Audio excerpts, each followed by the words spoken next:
Jumbo, everyone. Welcome. My name is TP. I'm from Montgomery, Alabama. I'll be your driver today throughout the Harambe Wildlife Reserve. At this time, I ask that you please remain seated at all times. Keep your hands, arms, feet, and legs inside the vehicle at all times.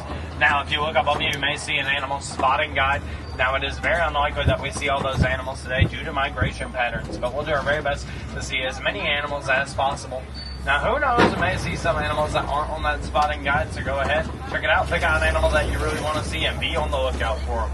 So we make our way into the Aturi Forest. Over on that right side, you may spot an animal that looks similar to a zebra. In fact, closer related to a giraffe. That is an old copy, a very reclusive animal that was not discovered until 1901.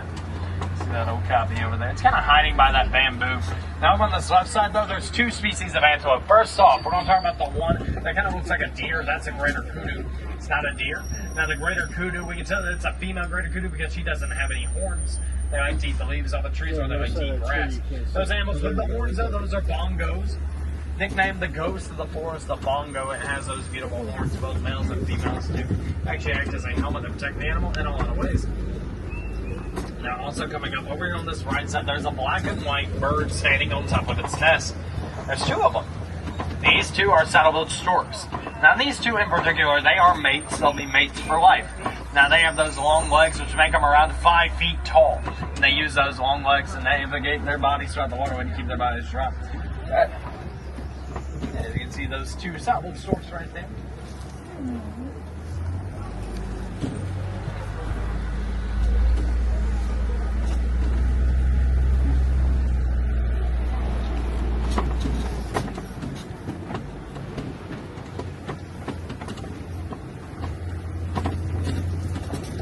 See if we can spot any more of these animals hanging out around here. You see a lot of bamboo around us, and bamboo is a very renewable source of energy. It's also biodegradable. A lot of things are made out of bamboo, things like toilet paper, straws, utensils, plates. All these are made out of bamboo due to its renewable qualities and biodegradableness. Now we're making our way out of the Aturi Forest and into the Savanna River. The Savanna River is home to many animals that hang out around the water. Keep your eyes on that water, you may well spot a very cool animal.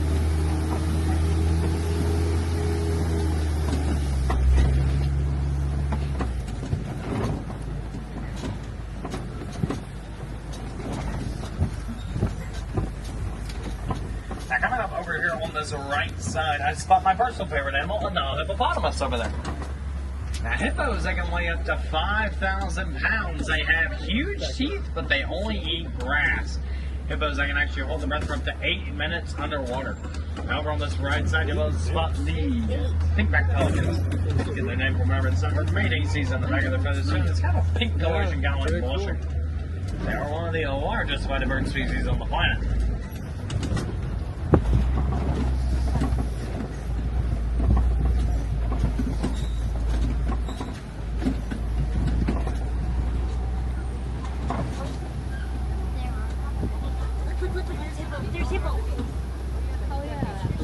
There's another hippo in that water on the left side. You can see it down there. The hippopotamus actually stands for river horse for their ability to run on the bottom of the riverbed.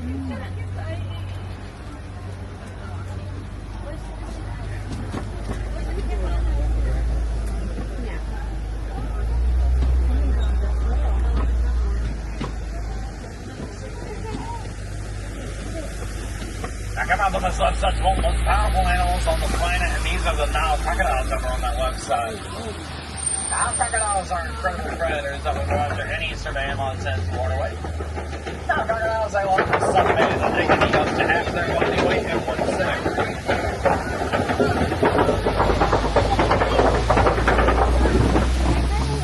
Nile crocodile can be around 18 feet long, and represents about as tall as a giraffe can be. But now we're making our way out of the Savanna River. The more it's dry, common over more grasslands. A lot of these animals, they like to eat the leaves on the trees, or they like to eat grass.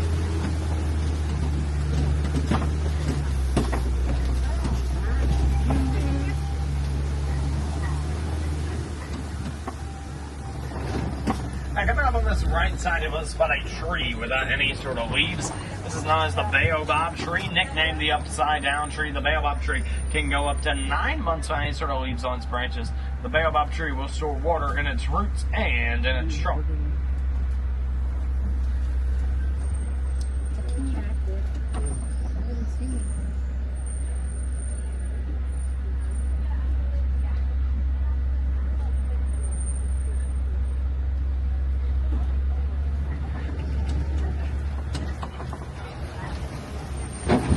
And now, my friends, welcome to the savannah. The savannah is home to the millions and millions of animals every single year for migration. They kind of all work together as one big team. So the elephants will bulldoze the trees, the giraffes will trim the tree branches, and the zebras, they will mow the grass.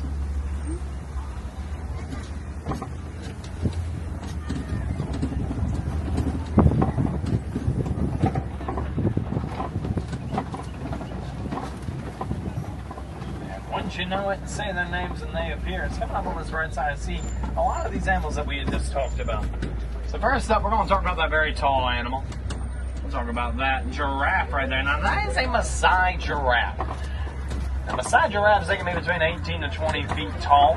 But did you know they can actually run up to 30 miles an hour? They're very fast animals. Speaking of the number 30, giraffes, they only sleep for around 30 minutes a day.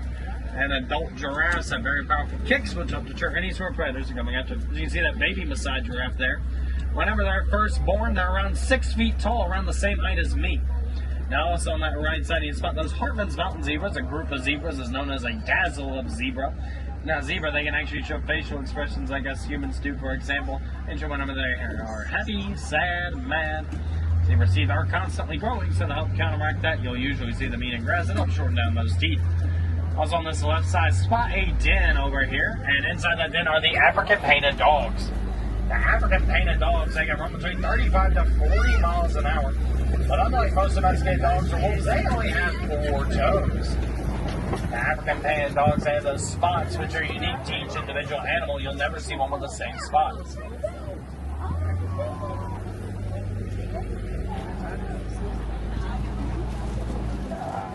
Well, over on this left side, it was spot the sable antelopes over there. Sable antelopes have those beautiful horns that curve towards the back of the neck and the animal to protect it from any sort of predator.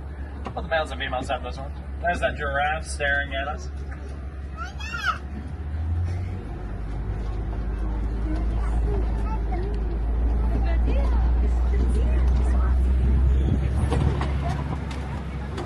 Now, let's come up on this left side. This is a termite mound. This one's named Larry.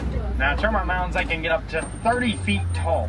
And the termite mounds, elephants actually use them as scratching posts, and you would think they'd be very solid. But they are not. They're very forceful with many holes. Now, also on this right side, that is an eland right there. It is the largest antelope species on the reserve. Whenever an eland walks, its knees will make a cracking noise similar to mine. And they have this large flap of skin hanging down from their neck, which is called a dewlap.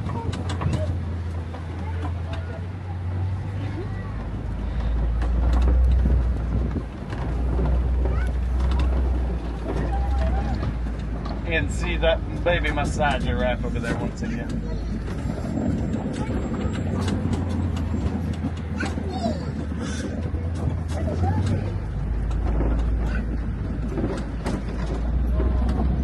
Then you have some more of these giraffes. A group of giraffes is a tower of giraffes.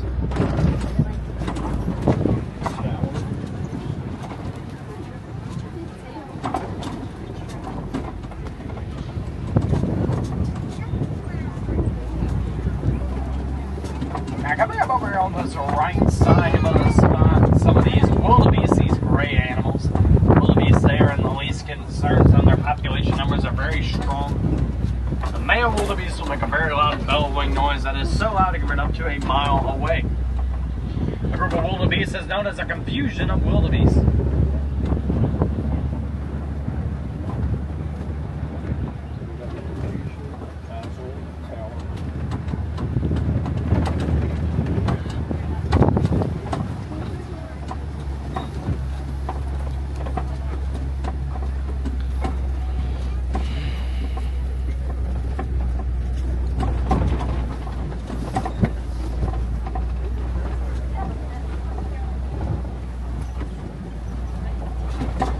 have a lot of fallen trees around us, which is a pretty good indication that we're about to enter elephant territory, so we'll be able to look out for some.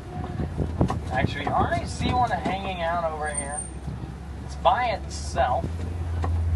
So we are going to go take a look at that African elephant.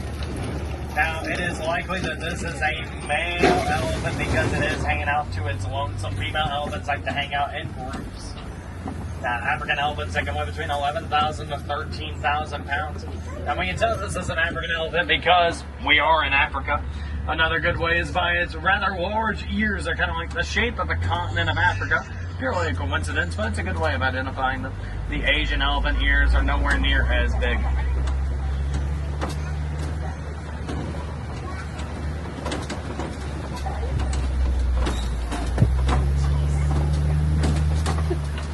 See that African elephant right there? It's quite the view right there. Now, talking more about African elephants, they can weigh between 11,000 to 13,000 pounds, which means they eat a lot of food. In fact, they eat several hundred pounds worth of food every single day. So, sometimes whenever they are out in the wild, they will stumble across farmland. And farmers, they don't terribly care for this. So, destroy the crops and destroy the fencing, but a solution was found with the Elephant and Bees project. It turns out that elephants, they really do not like bees. So much so, they'll actually make a noise to our other elephants in there that's saying, hey, I saw a bee over there, and I'm not going over there. So farmers realize this, they start putting up these bee fences. Elephants will come around and realize that there were in fact bees in the area, so they go the other way. So the problem solved it all. It took was a couple of bees.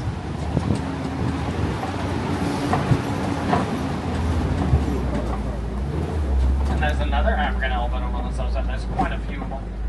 Now, the female elephants can be pregnant between 18 to 22 months.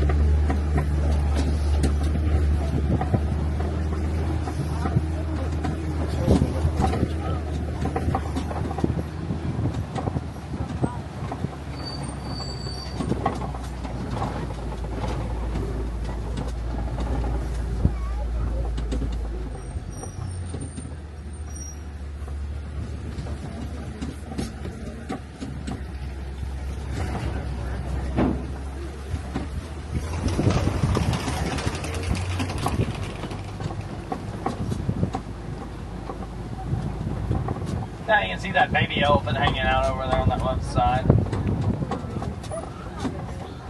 See that little elephant over there hanging out with its family.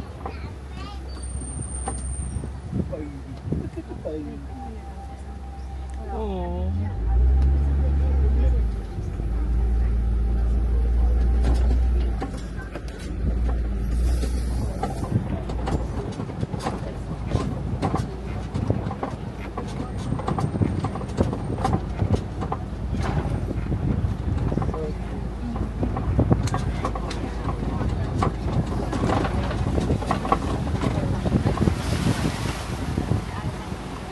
Now, coming up over on the subside, these are the greater flamingos. Greater flamingos, they'll travel in the thousands. You'll never really see one traveling alone. Greater flamingos will use their very long legs to navigate their bodies around the waterway to keep their bodies dry. And greater flamingos, when they first hatch, they'll actually be a gray coloration, will not be white or pink. That greater flamingos only get their pink coloration by the brine shrimp. Naturally, they are a white coloration.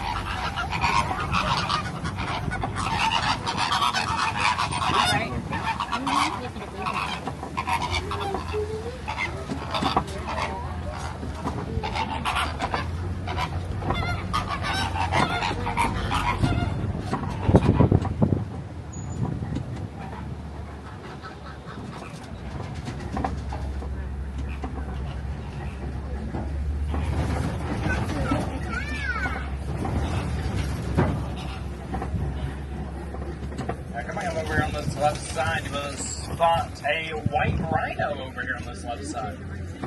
Now, white rhinos are a very social species of rhino. They love to hang out with each other like best friends forever over there. Now, those besties for the resties, they have very poor eyesight, but they do have excellent hearing. And a rhino's horn is actually made out of the same material our fingernails are made out of, which is called keratin. But do not be fooled, their horns are still very sharp.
Now, we have some rather large rock formations over on this left side. Maybe we can spot something hanging out around here.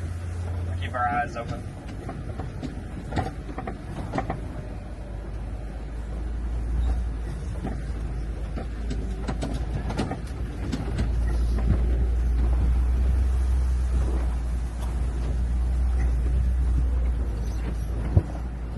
Now, from this right side of us, spot the world's largest bird species, and that is an ostrich over there.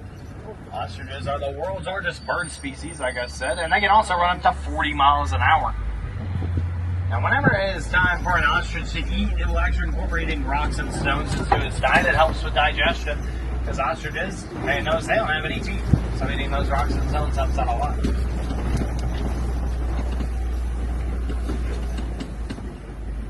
It doesn't seem like we're going to see any animals hanging out on those rocks. That is okay. We're going to continue searching over here on this left side here. As over on this left side, these are the warthogs down there on that, at the base of that hill. They kind of look like fuzzy rocks, but they're not rocks. Now, warthogs, they are very fast animals. They can run, say, 35 to 40 miles an hour.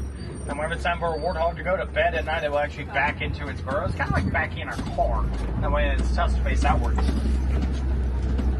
Then there's that ostrich over here on this right side. We can tell that this is a female ostrich by her gray coloration. If it was a male ostrich, it'd be more of a black coloration with white tipped wings.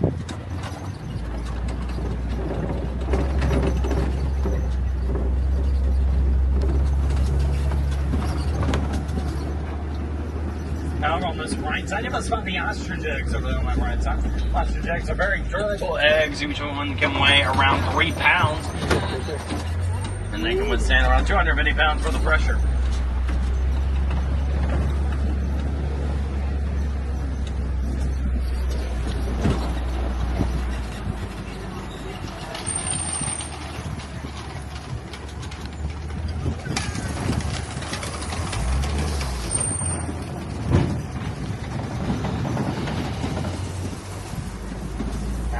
On the Warden's Post, you may must spot some of the residents of the Warden's Post, and these are the Nigerian dwarf goats. Now, they may look small, but they are fully grown, they are domesticated. They will help farmers out a lot by eating uneaten vegetation such as ivy and weeds, but producing other things such as milk and cheese.